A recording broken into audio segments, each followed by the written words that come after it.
নমস্কাৰ good morning মই পলাশ আপোনালোকে চাই আছে পলাশ আছাম যিসকলে এমপ্লয়মেণ্ট একশ্যনখন আবেদন কৰা নাই তোমালোকে কৰি লোৱা আৰু তোমালোকৰ সেইখন মাত্ৰ 70 টকা এটা খৰচ হ'ব আৰু তোমালোকে সেইখন কৰি লোৱা কাৰণ অসম পুলিচৰ পিএইচটি দিব গ'লে সেইখন কাগজ লাগিব আৰু সেইখন কাগজ চেক কৰে সেইবাবে তোমালোকে একশ্যনখন কৰি লোৱা আৰু লগতে পিআৰচিখনৰ ক্ষেত্ৰত সকলোৱে কমেণ্ট কৰি আছে যে পিআৰচিখন লাগিবনে নাই যিহেতু চিএম ছাৰেও কৈছিলে আৰু বহুত বাতৰি সম্প্ৰচাৰ হৈছিলে মানে অসমৰ স্থায়ী বাসিন্দা যেহেতু পিআৰচিখন বিচাৰিছিলে আৰু এতিয়া তোমালোকৰ সেইখন এপ্লাই কৰিব গ'লে প্ৰায় এমাহমান লাগিব পিআৰচিখন এপ্লাই কৰাৰ পিছত পিআৰচিখন পাবলৈ আৰু বহুতখিনি কাগজ পত্ৰ মানে প্ৰয়োজন হ'ব আমি যদি অসম পুলিচৰ ইণ্টাৰভিউ দিব গ'লে আৰু লগতে থাৰ্ড গ্ৰেড ফ'ৰ্থ গ্ৰেডৰ পৰীক্ষা দিব গ'লে পিআৰচিখন বিচাৰিব নেকি যোৱাকালি ৰণোজ পেগু আমাৰ শিক্ষামন্ত্ৰী আৰু হিমন্ত বিশ্ব শৰ্মা ফেচবুক পেজত টুইট কৰি দিছে যে পিআৰচিখন আমাক এতিয়া নালাগে আমি যদি অসম পুলিচৰ ইণ্টাৰভিউ দিব যাওঁ বা পৰীক্ষা দিব গ'লে পিআৰচিখন দৰকাৰ নাই বুলি টুইট কৰি দিছে তোমালোকৰ মই নিউজটো appointment of assistant professor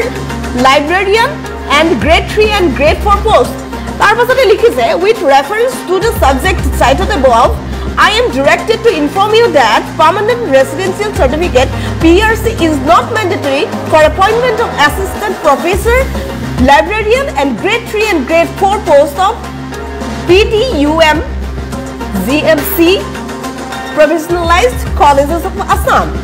গম্পালে PRC নহলে এইকেটা চাকৰি পাব বুলি কালি দিয়া হৈছিল হায়াৰ এডুকেশ্যনৰ তৰফৰ পৰা ডিৰেক্টৰ অফ হায়াৰ এডুকেশ্যনৰ তৰফৰ পৰা আৰু এই বিষয়টোক লৈ আজি টুইট কৰিছে শিক্ষামন্ত্ৰী ডক্টৰ ৰণোজ পেগু তেওঁ লিখিছে the notice pertaining to permanent residential certificate PRC was issued by Director of Higher Education without approval of the government. The DAC has been instructed to withdraw the notice immediately. Immediately ekon notice withdraw koribor babe শিক্ষামন্ত্ৰী doctor Ranoj পেগুৱে এই ধৰণে tweet কৰিছে আৰু তেওঁৰ টুইটটোকে retweet কৰিছে মুখ্যমন্ত্ৰী doctor Himanta Biswa Sarma তেওঁ টুইট কৰি জনাইছে inquire further on what authority the Director of Higher Education issued this circular. Such a circular could only have been issued by the government, not by a directorate. লিখি দিছে যে কেৱল গভৰ্ণমেণ্টৰ তৰফৰ পৰাহে এনেকুৱা এটা সিদ্ধান্ত ইস্যু কৰিব পৰা যায় কোনো এটা ডিৰেক্টৰেটে এনেকুৱা এটা সিদ্ধান্ত ইস্যু কৰিব নোৱাৰে চৰকাৰৰ পৰা অনুমতি নোলোৱাকৈ আৰু মুখ্যমন্ত্ৰী ডক্টৰ হিমন্ত বিশ্ব শৰ্মাই এই সন্দৰ্ভত কিছু সময় পূৰ্বে মন্তব্য আৰু নিউজটো চালা সেইটো আছিলে টুইটটো আৰু পিআৰচিখনৰ ক্ষেত্ৰত গম পালা আৰু যোনসকলৰ নাই পিআৰচিখন এপ্লাই কৰি লোৱা কাৰণ পিআৰচিখন দৰকাৰ হ'ব চাকৰি পোৱাৰ পিছত আমাৰ পিআৰচিখন লাগিবই এমপ্লয়মেণ্ট এক্সটেনশ্যন সেইবাবে তোমালোকে কৰি লোৱা আৰু লাষ্ট ডেট 15 আগষ্ট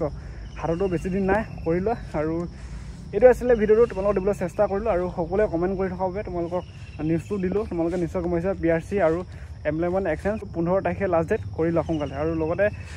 প্ৰায় 70 টকা এটা খৰচ হ'ব কৰি লোৱা আৰু ভিডিঅ' আছিলে ইমানে যদি ভিডিঅ'টো চাই পেলাই এটা লাইক কৰিবা যদি চেনেলটো প্ৰথম চাইছা ছাবস্ক্ৰাইব কৰি দিবা